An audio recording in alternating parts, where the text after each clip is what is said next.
Hello out there. Welcome to this edition of Meet America. I'm Annie Griffin, your host, and what are we going to be talking about this evening? Dolphin-safe tuna. Is it really dolphin-safe?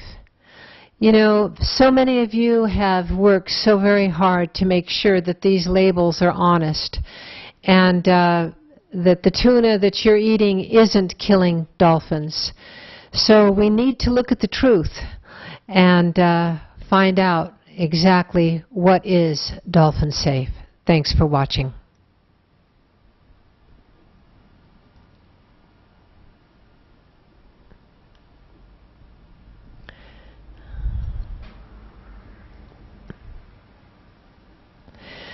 Documentation of how dolphin-safe tuna is retrieved by netting spinner dolphins. Do these dolphins look like that happy dolphin you see on the tuna cans? We think not. Save dolphins, give up tuna. Filmed in the waters off the Osa Peninsula of Costa Rica. TheDivineDolphin.com. So, what I want to let you know is that it's really important to understand what your money does as far as buying and selling any kind of product on the market. You have to look closely at the labels. You have to investigate deeply because there's just so much lying and cheating that's going on. And so let's take a look at this, and I hate to tell you that you may just have to give up your tuna. I've given up tuna for a long time, for I think 20 years now, and there's not a day that goes by that I do not yearn for a tuna sandwich. But I think you just have to make sacrifices. It's the only way we're going to save our planet. We have to be warriors. We have to be strong. And if we aren't, then terrible things are going to happen to us as far as our health goes and as far as the health of the ocean goes, and of course our dolphins as well. Thanks for watching.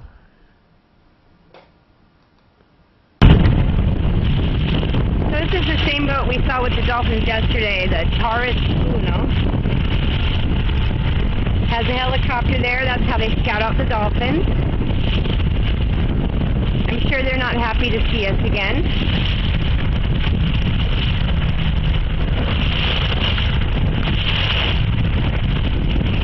And here are these yellow buoys. You can see this is a net.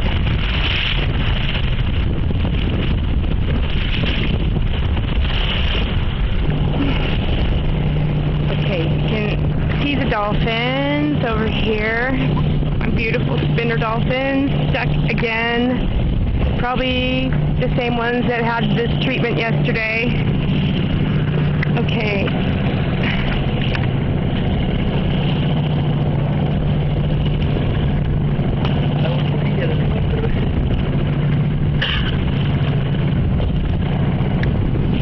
So what they're doing with that big winch on top is pulling this net in very slowly. So yesterday when we got here, a bunch of guys jumped in the water probably to make sure nothing shows up on that net as they pull it out. So far they haven't thrown anyone in. But we're here, not leaving until the dolphins are all out. They're over here now.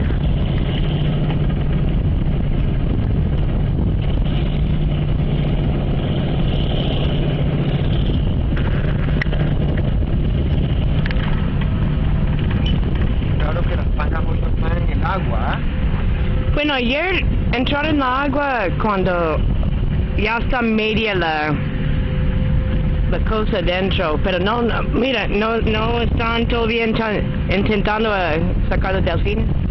Vamos a ver qué pasa. Ya están planeando seguro porque llegamos. Si no llegamos, no van a hacerlo. Exacto. We just had this little spinner dolphin jump out and spin. Oh, sweetheart. Please stay away from the sides of the net, please.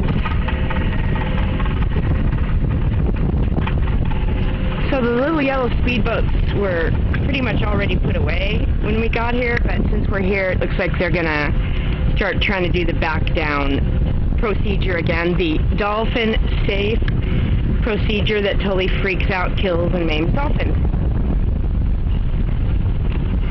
I got your back down right here, baby. Back down off the dolphins. ¿Ah? ¿115 qué? El motor. Sí, 115. So he's pulling, like what he's doing right now, he's pulling on the side of the rope. So these little boats here, this is how they encircle the dolphins with the net, is with these little boats. And so what he's doing right now is he's just pulling on this net. You can see it pulling here.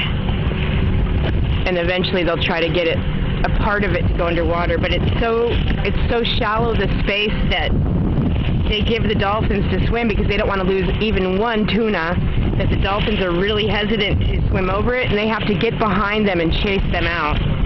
And you're probably going to see that coming up here real soon. Okay, I think they've already got that guy in the water that goes at the net, and what he's doing, he's pulling out anything that's dead so that we can't see it come up the net. I don't know. This camera doesn't have any of the ability that the camera I had yesterday does, but I'm doing the best I can. So anyway, there's a guy there almost where the net goes into the boat. And we can see him like pulling stuff out of there because he doesn't want us to see what's going to go up in that net.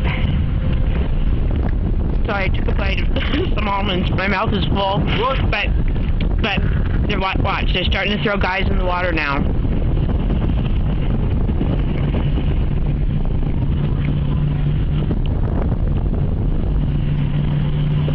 Because they're the ones that chase after the dolphins to try to get them to go out of the net.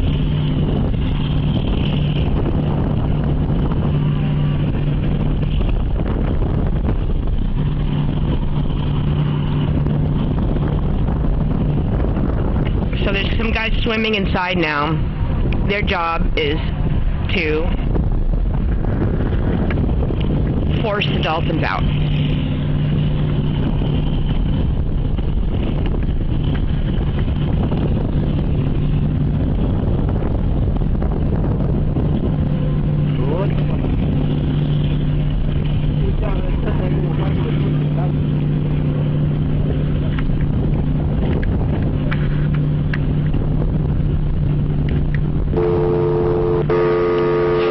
Tugboats over here getting ready to pull the net down. So the dolphins, they're continuously pulling in this net. So the dolphins are now swimming in smaller and smaller circles. Getting more and more freaked out. I went into the water a few minutes ago. Oh God. And you can see they're getting more excited and agitated. There's guys in the water now, and their circle is continuously getting smaller and smaller as they're pulling in this net. So you see the guy splashing back there? I'm sorry, the boat's moving on a rough ocean. They're splashing because they're trying to get the dolphins to the end where they're going to pull it down. So you see them splashing? Oh, the dolphins love when you get in the water and splash like that. Not. See him? See him? I hope this is picking up. Please.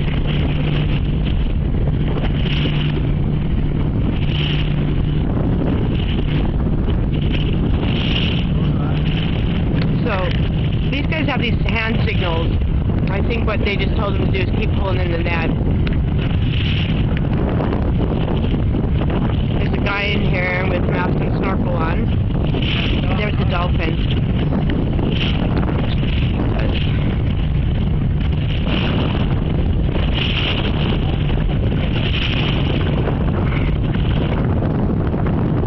It's so hard to watch again today. Okay, you can see the nets under the water here. Okay, la paramos aquí porque ya la red está bajo el agua ahí. Yeah, okay. So this tugboat actually is what's pulling this big boat to the side so that it's pulling the net.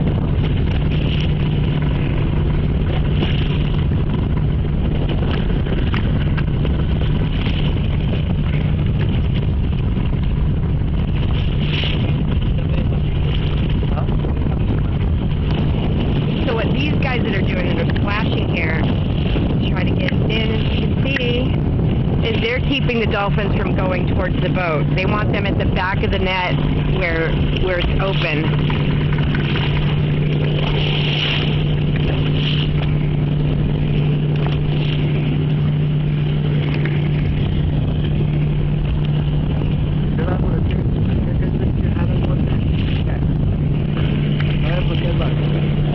Porque este barco va a marcha atrás, pero siempre la propelan como tiene un. So the dolphins are here at the end, at the right end of the net, but see, it's just so barely under the water that they still won't go over it, and they've got to force them out. And I can tell you that the sound in the water right now is wild. We can hear it from the boat.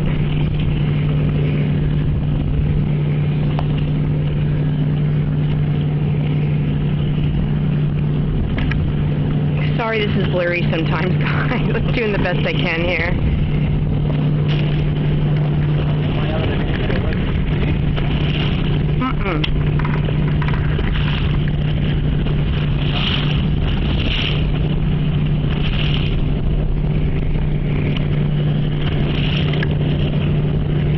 Come on, camera.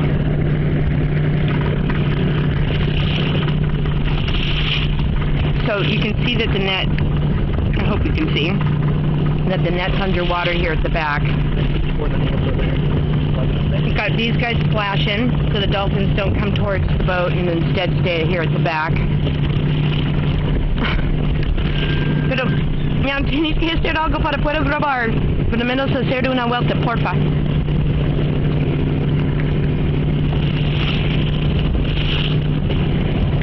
Ajá.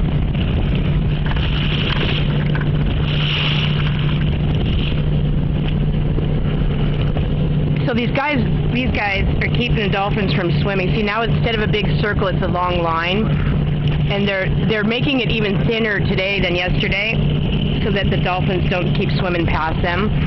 So they've got all the dolphins scrunched into the end here.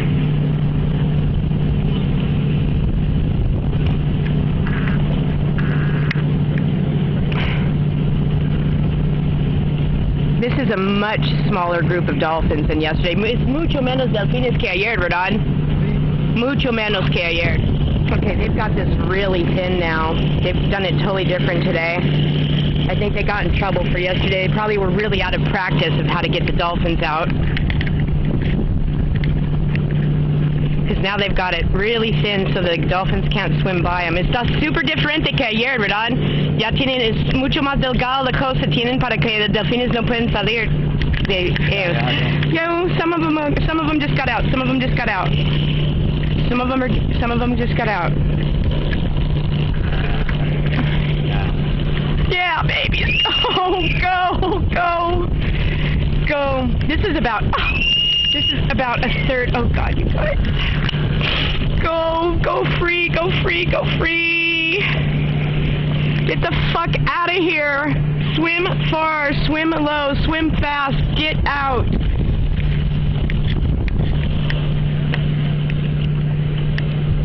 Oh, sweetheart. Go free, go far. Hell yeah. Sorry, spinner dolphins. We're gonna stop this, I promise. Look at them go.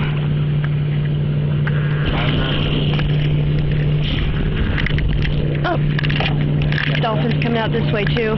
Oh, sweetheart. This is seriously like less than a third of the dolphins that were there yesterday.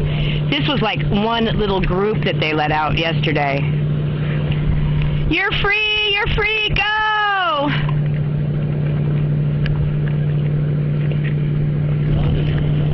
Porque si no hay más delfines, además ya están saliendo. Pero ya están saliendo.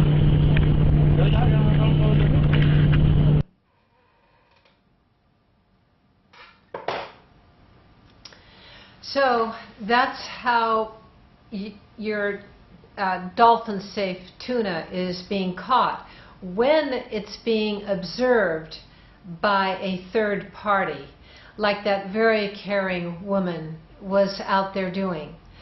But I have gotten reports from the fishermen here in Monterey that have come back off the big boats that are net boats, and they're saying that the observer program is in a shambles.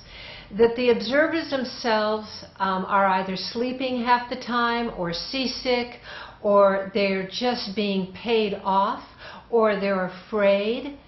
And so I questioned that, and I said, well, why don't you have video cameras that are mandatory so that it shows that the observers also are being videotaped to make sure they're doing their job? Oh no, they don't want to do that. So it's the same story everywhere. It's the same story in the meat packing plants. It's the same story everywhere. The observer program is a shambles unless you have a third party, like this caring individual was watching what they're doing. And when those so-called dolphin-safe tuna ships with their spinner nets or whatever they call them that are supposed to release the dolphins, there's no one observing. God knows what's happening, and it's not good. So once again, you're going to have to be very careful, and only buy tuna that is caught individually by small fishermen at your local fisherman's wharf. You have to question them and say, okay, you know, how many hooks do you have in the ocean? And if they have more than 2, I wouldn't buy from them. Buy from the small fishermen. And also, tuna is highly induced with mercury from the coal plants that Mr. Trump wants to bring back to America without any kind of pollution safeguards, because that way we'll be bringing back jobs at the expense of everyone's health. And it just goes on and on. So I advise that you watch Trump. Just do a search for Trump on the environment, Trump on coal plants, and he's being interviewed on all these shows, and it'll come up, and you can see for yourself what Trump wants. So it's going to be disastrous if Mr. Trump comes to be our president. But unfortunately, there's too many people that seem to be voting for him because the corporate media wants to shine a light on him all the time, and so people love celebrities, and so they get fooled. So we're going to now go to just the fishing industry in general and what it's causing and what's happening to our oceans. So the karma of people who are eating fish, they're getting these terrible neurological diseases from mercury poisoning, which can be misdiagnosed as MS. Because you get the tremors. It's a tremor disease. Mercury destroys your nervous system, and it's a tremor disease. So in my opinion, what happens is we're all being told that, oh, MS is some mysterious disease, but that it eats the myelin of the nerve coating, but so does mercury poisoning. So it's best to stay off fish right now. It's best to regenerate the oceans. It's best to go vegan, and you'll be healthier, and your karma will be better, and the planet will be a better place, and we'll all be better off for it. So thanks for watching.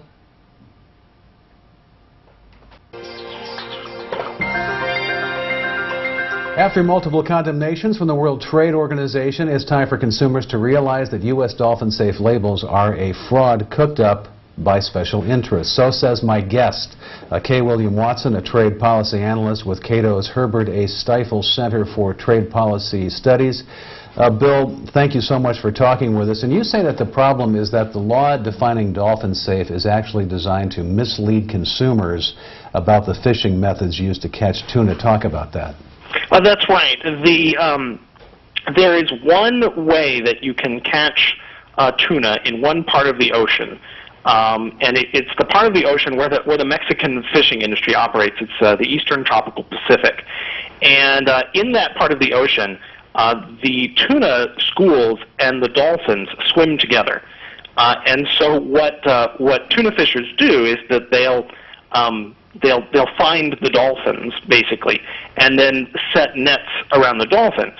And so decades ago, this was actually a really bad way to catch tuna in terms of dolphin mortality. And they fixed a lot of that so that actually they let the dolphins go. They have observers on the ship to make sure that no dolphins are harmed. U.S. law in terms of what is dolphin safe just flat out bans that practice from getting a dolphin-safe label. Now, the reason why that's particularly protectionist is that if you go to a different part of the ocean, it's really easy to get your dolphin-safe label, and you don't actually have to prove that you didn't harm any dolphins.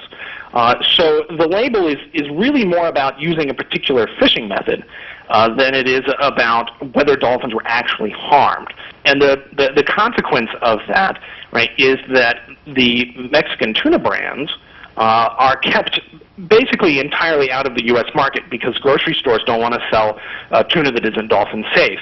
And there's no way for those brands to say on the package, how their practice maybe, is better for other kinds of wildlife, or to say that it conforms to international dolphin safety treaties. They're prohibited from saying anything about dolphins, so it's either dolphin safe or nothing. And it's been an effective ban on Mexican tuna in the U.S.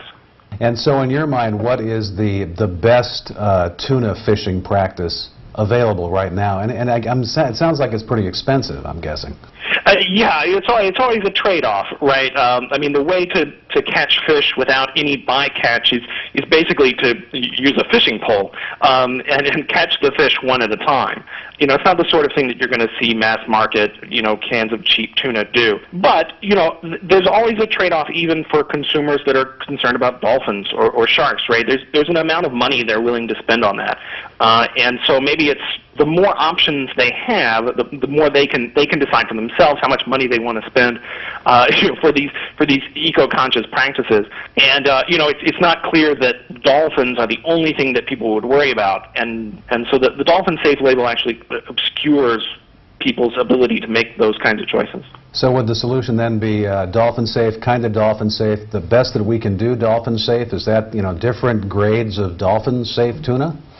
Yeah, I think that would be the most likely outcome. There are other kinds of labels that companies use, and there are organizations like Greenpeace and other environmental groups that help consumers figure out what those labels mean, that grade the companies on various kinds of practices that matter to the people that follow those organizations, and can inform consumers. So even in a free market where the companies are deciding what to put on the can, there's accountability to consumers in that way to get them the right kind of information that they want. And I think, right, the best outcome is to have a bunch of different label options, and consumers can decide for themselves which ones they care about the most. My guest, Bill Watson. Again, he's a trade policy analyst with Cato's Herbert A. Stiefel Center for Trade Policy Studies. Bill, it's a great pleasure. Thanks again. Thank you.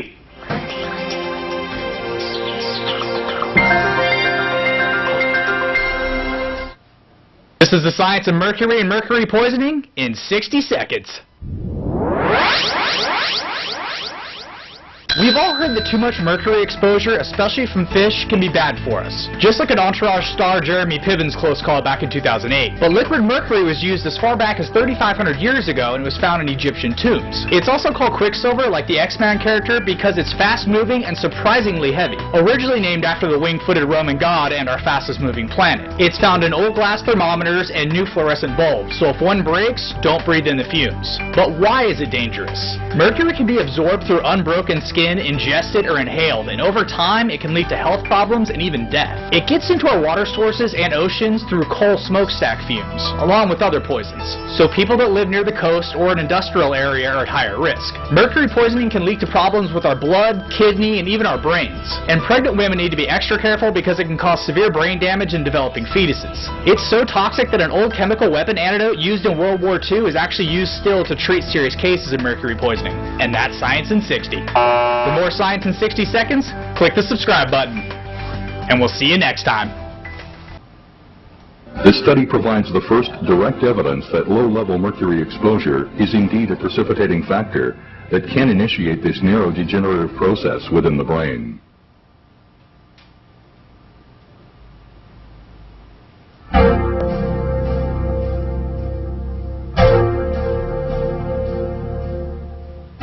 How mercury causes brain neuron degeneration. Mercury has long been known to be a potent neurotoxic substance, whether it is inhaled or consumed in the diet as a food contaminant.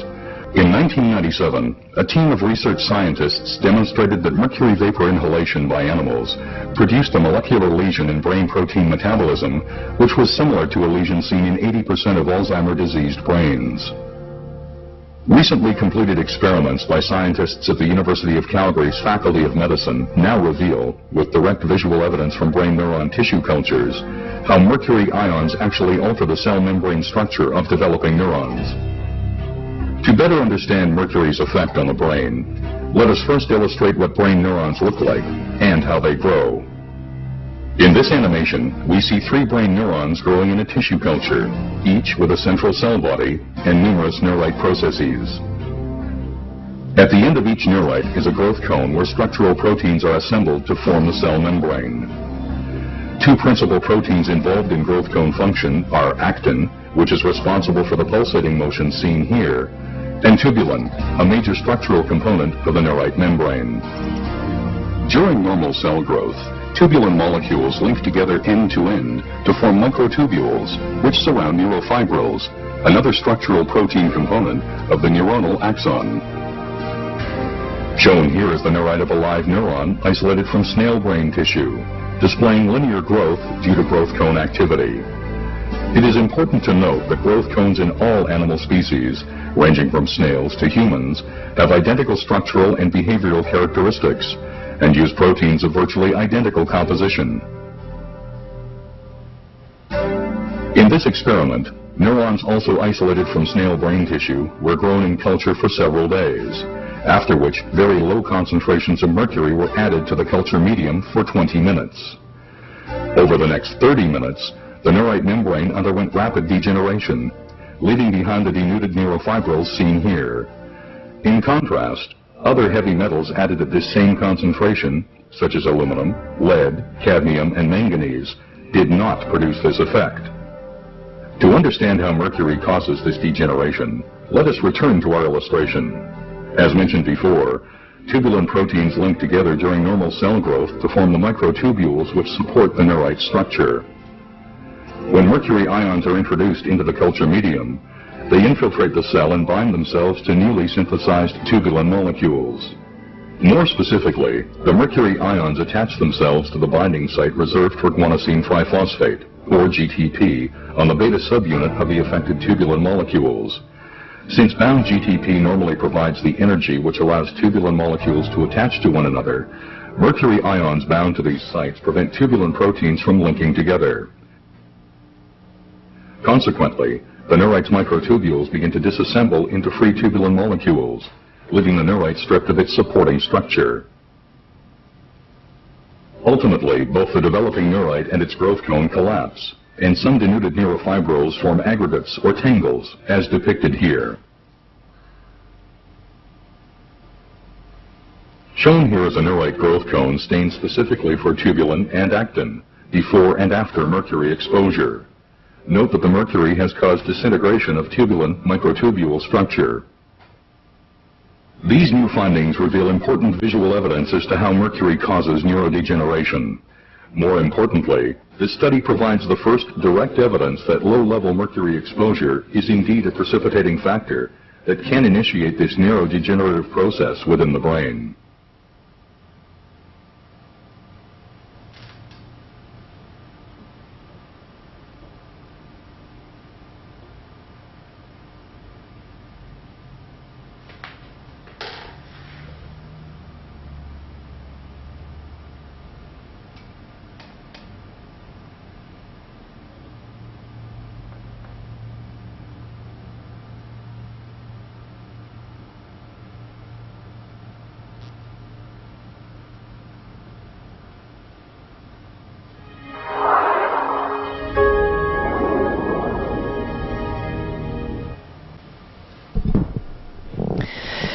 You see, the only way I can prove to you how very dangerous eating fish is by showing you the actual proof what mercury does to the brain. So you just saw it, and it's in our air, it's everywhere, and this is one of the reasons why President Obama has literally brought down the coal industry, because it creates so much mercury poisoning in the air.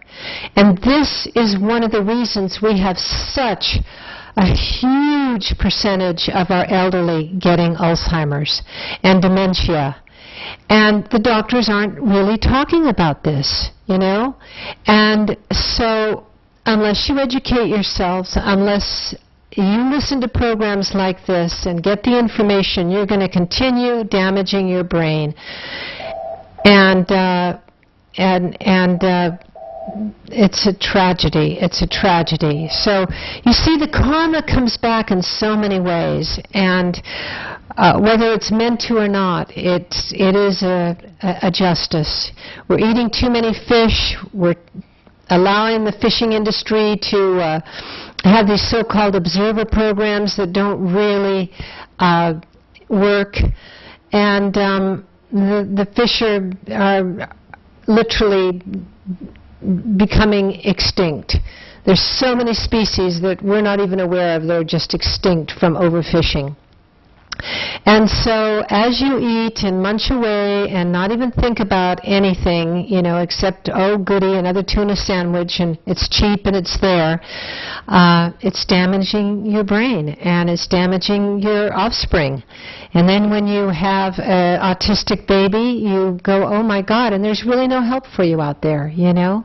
So I hope that you really start listening, people, and don't just be controlled by the corporate media and advertisements and your stomach that tells you, I've got to have more protein. It's a lie. I've been 98% vegan now for over, I'd say, 25 years, and I'm just as healthy and unhealthy as the rest of you. So, time to educate ourselves, right? Thanks for watching. President and what the EPA has done to our energy and done to our coal industry is ridiculous. We sell coal, the coal mines are dying, but the only coal we give is coal to China. Do you think they clean the coal? Believe me, they don't. All right, we're going to bring the coal industry back 100%. No, if I win, we're going to go clean coal, and that technology is working. I hear it works. So we are going to go clean coal. We're bringing coal back. We're going to have a lot of different forms of energy. We're going to bring it back, and we're going to say, I mean, I have so many people that are in the coal industry, West Virginia, different places. It's devastated for no reason whatsoever. So we're bringing coal back. I'm so glad you said that. Thank you. Thank you.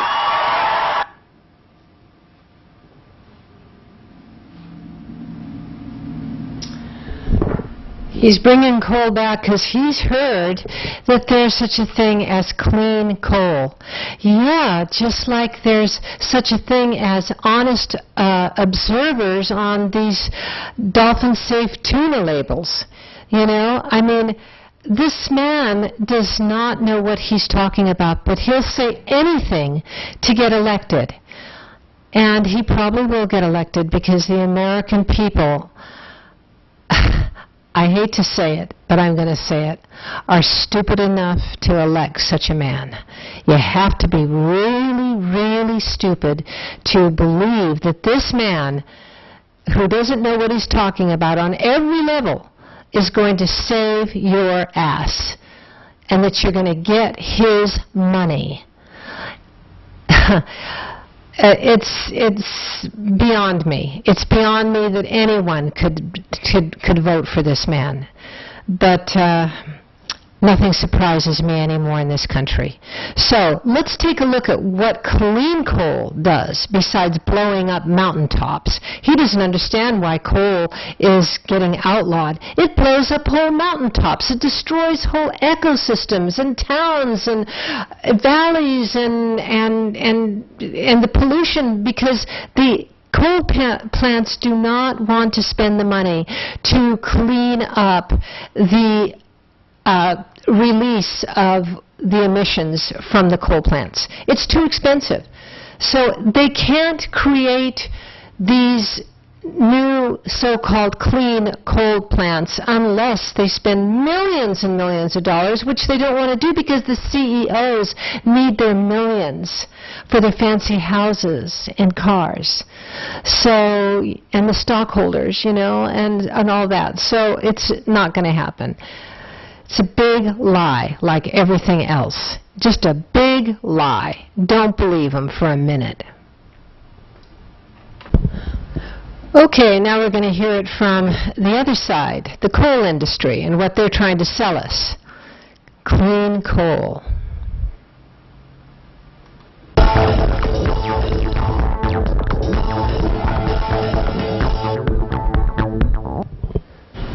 Clean coal technologies represent a group of innovations designed to enhance the efficiency and environmental acceptability of coal preparation and use. With our nation's dependence on foreign oil, lawmakers, regulators, and industry leaders are beginning to focus on the use of clean coal technologies to ensure energy security and independence for our country. Coal is our most plentiful domestic resource. There is enough to last at least 275 years at our current rate of use. Okay, what I'd like to say here is, yeah, if you mine it and blow up mountaintops and pollute all the streams to get at it, because these companies are super greedy, they don't want to just go in little tiny mines and mine it the old-fashioned way. Oh, no. No, there's too great a demand for energy for that. So they lightly and blithely skip over that fact. Oh, there's just plenty for, you know, another 100 years that we can use. But they don't talk about the environmental effects of extracting it.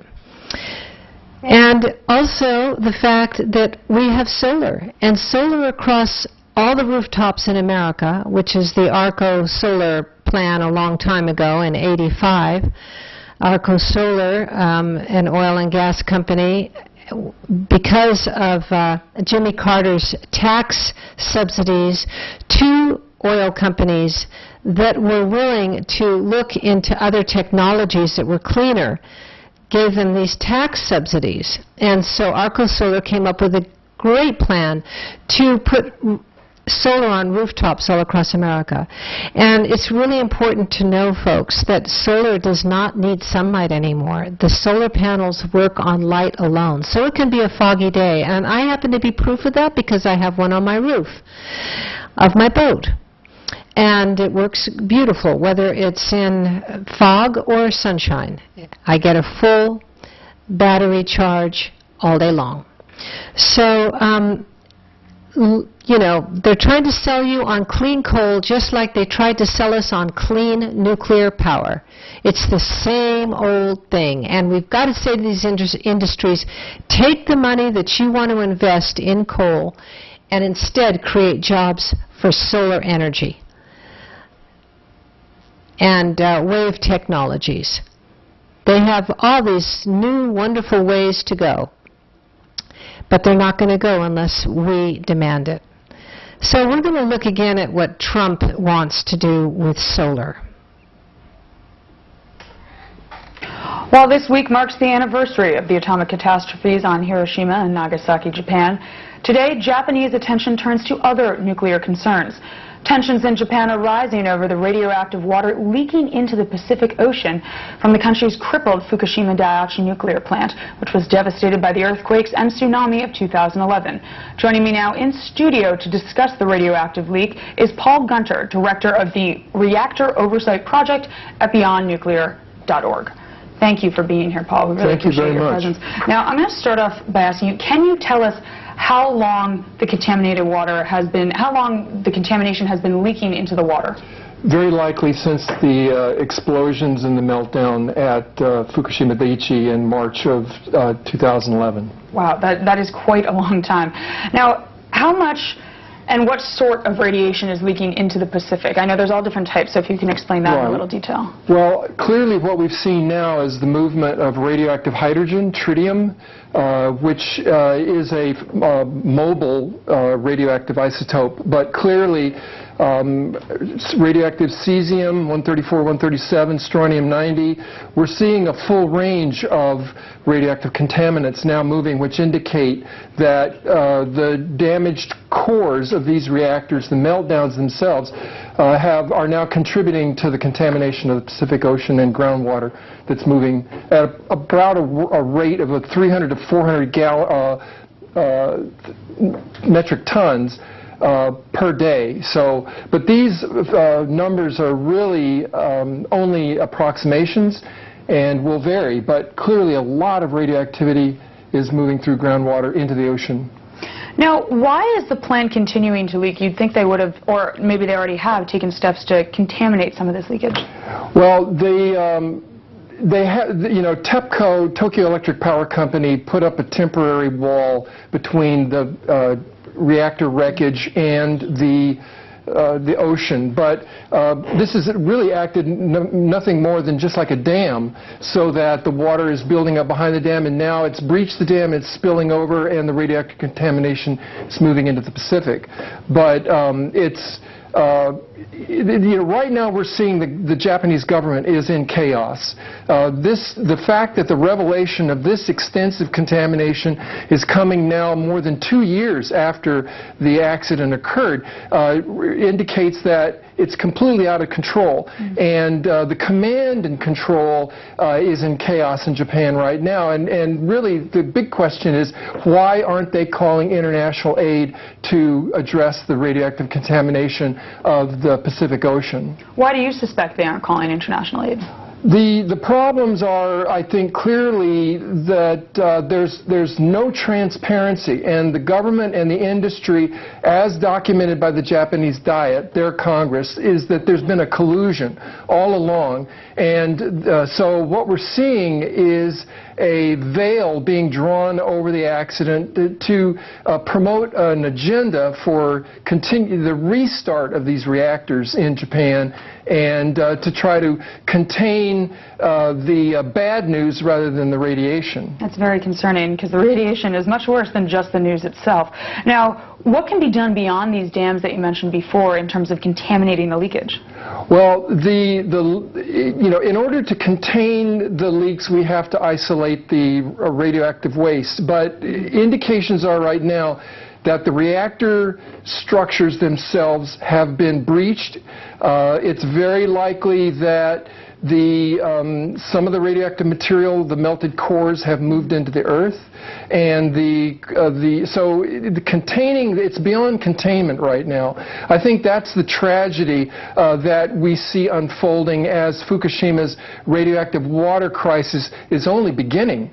That's very concerning. How far has this radiation spread, and how fast is it going while it spreads? Again, some of the radioactive isotopes are more mobile than others. The radioactive tritium, the hydrogen, it moves anywhere water goes because it is radioactive hydrogen and makes up a component of water.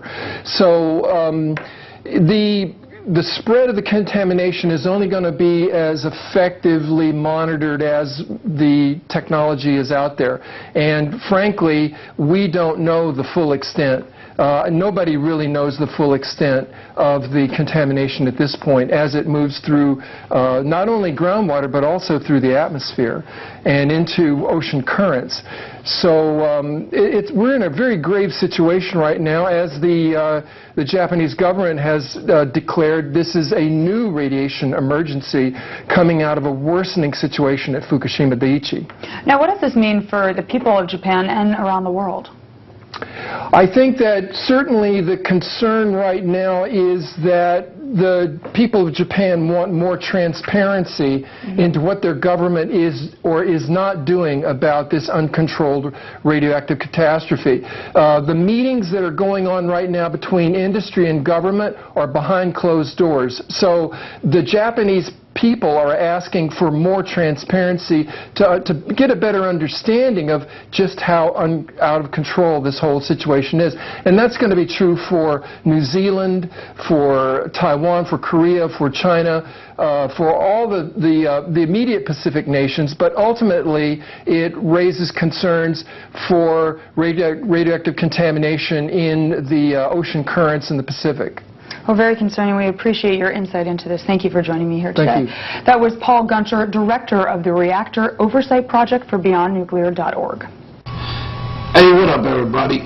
Y'all just saw this crazy-ass video.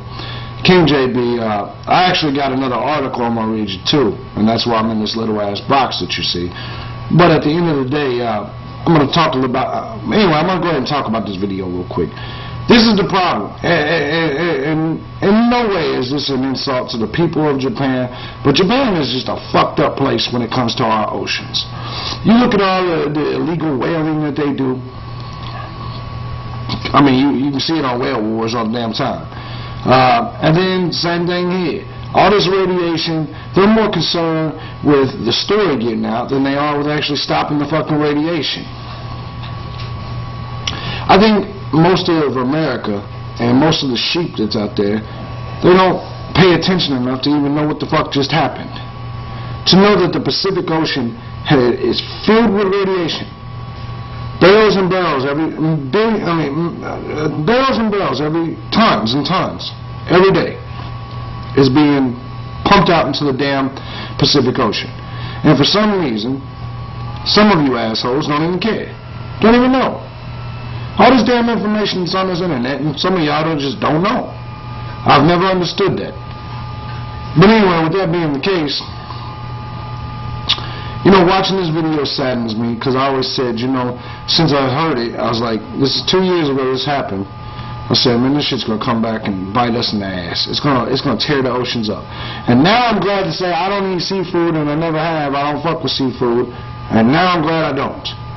Because of this shit right here. You know how much contamination is going to happen inside that damn seafood? I've been saying it was going to start killing people that eat seafood, and that's going to lead me to the article I'm about to show y'all today. As you see, holy Fukushima, radiation from Japan is already killing North Americans, by Jeremy Williams. It says you're going to want to use every share button at the bottom of this article once you're done reading, so get ready. It's time to freak out. Maybe. Ain't no maybe to that shit. It's ready. It's time. It says if you live on the west coast of Canada or the United States, you're probably pretty much already screwed at this point, thanks to the Japanese earthquake and tsunami of 2011. No shit. Radiation levels are already increasing in the food and water. Babies born with thyroid issues linked to radiation are rising quickly, and governments in Canada and the United States are raising the acceptable levels of certain toxic substances in the food being shipped in from Japan. Do you see what that says? They're raising the acceptable levels. They're not stopping it from coming in. They're saying, okay, we used to be able to deal with this much, now we can deal with this much. It's like saying, okay, last year we said it was wrong to kill people. This year we'll give you a quota of 1 to 2 people you can murder. Do you see what I'm saying? You don't change the levels, acceptable levels, just because some bad shit's going on. How about you just stop getting fish from fucking Japan? And you stop fishing the Pacific waters for fish. I don't understand people, man. As you see, it's an interactive map. You see right here. This is Japan, and they're sorry ass. Look at all the radiation going out. I believe this is Hawaii, which tells you how close we are to this shit. Says in the article, this isn't a conspiracy theory. This is happening and it's happening right now. No shit. The fancy little picture at the top of this article isn't showing you the flow of happy fun time thoughts from Japan back in March of 2012. It's showing you the flow of radiation from the Fukushima nuclear plant after the devastating earthquake and tsunami of 2011. Yes, that sharp pain you just felt in your chest is the sudden realization that the image shows the radiation reaching almost past Hawaii more than a year ago. Keep in mind, this picture was taken a year ago. More than a year ago. Imagine how much further it is now. This is radiation, man. The whole fucking Pacific. This is not good news. Do the math, it says. If the radiation screamed across the Pacific Ocean that far in 1 year, just how far do you think it's gotten since then? Double that, right? Look at what World Truth TV is saying, and then you decide. It says samples of milk taken across the United States have shown radiation at levels 2,000% higher than the EPA maximums. The reason that milk is so significant is that it is representative of the entire food supply. According to an article published on Natural News, cows consume grass and are exposed to the same elements as food crops and water supplies. In other words, when cow's milk starts testing positive for high levels of radioactive elements, this is indicative of radioactive contamination of the entire food supply. Do you understand? We're all taking in radiation. All of us. And these assholes just won't give us free electricity, free energy, which they could. And we gotta have all these damn... I don't get human beings, man. Why would we even take this chance? Okay, to continue on. It says if that doesn't scare the ever-living crap out of you, it does, then take a look at the list of foods you are now supposed to be wary of, you know, for the next 30,000 years. How can we protect ourselves? First, be aware of what items that are likely to be tainted, highly tainted. Number 1, seafood. Question the origin of all seafood. Fish and crustaceans from the Pacific should all be considered to be poisoned with radiation. First of all, y'all shouldn't be eating crustaceans anyway. It's dolphins and killer whales and shit. What the fuck's wrong with y'all? Number 2, water. Great. The rainfall and snowfall are all radiated. Do not drink any water that has not been filtered. The tap water that flows from the faucet has not been treated to rid it of radioactive particles. A recent report from the New York Times stated, a rooftop water monitoring program managed by UC Berkeley's Department of Nuclear Engineering detected substantial spikes in rain-borne iodine-131 during torrential downpours. We're fucked. In case you guys can't tell that already. We are fucked. Period. Number 3, dairy products. Milk and milk products from the West Coast states currently have the highest levels of radiation in North America. No shit. Produce. Leafy vegetables, wines, tomatoes, strawberries, all produce from California or any other West Coast state are likely to be tainted. Meat. If an animal eats any leafy vegetable along the West Coast, that animal has consumed radiation and is poisoned. This is any animal from cows, pigs, goats, sheep to wild deer and other game. That includes your sheep out there. If you eat the above foods from the areas with high radiation levels, you are eating radiation and feeding it to your children. Slowly, the radiation levels within your body will build up. This is permanent. Your radiation levels will build up. You will grow an extra nut. You will grow a third pussy. You will be deformed. Do you understand what I'm telling you? Infant mortality rates across the United States have increased by more than 35% since the nuclear disaster, according to the court statement by Dr. Sherman with independent scientists, blah, blah, blah. A study published in the International Journal of Medicine indicates that more than 20,000 deaths right here in North America can be directly attributed to the release of radioactive material from Fukushima. 20,000 motherfuckers gone.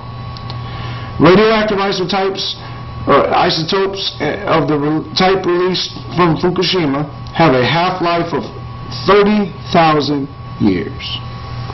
This means that we must permanently change the way we prepare our food.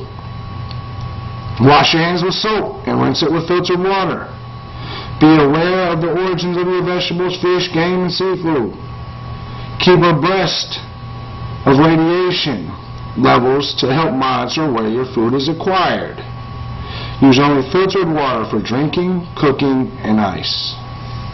It's great.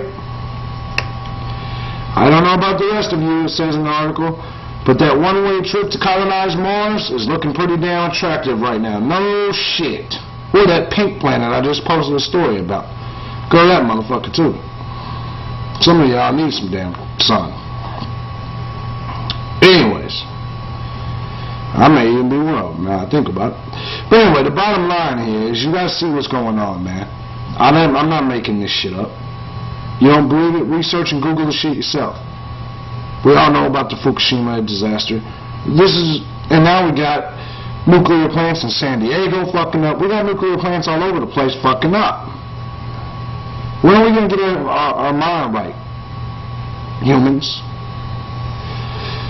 In the meantime, you're just going to keep feeding your children this bullshit and they're going to turn into a damn giraffe or something. Do you understand?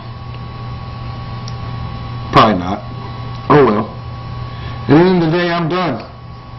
King JB, probably on his way to death because of radiation from Japan. Thank God I live in Florida, so I'm the farthest away from Japan than all you. Hopefully, this thing stops at just 20,000 people. It won't, though, because nobody's going to stop it. There's going to be millions of people to die from this shit. And that's just the truth. Follow me at Twitter at @OfficialKingJB. I'm out of here, man. Thank you for watching Meet America. Stay tuned for part 2.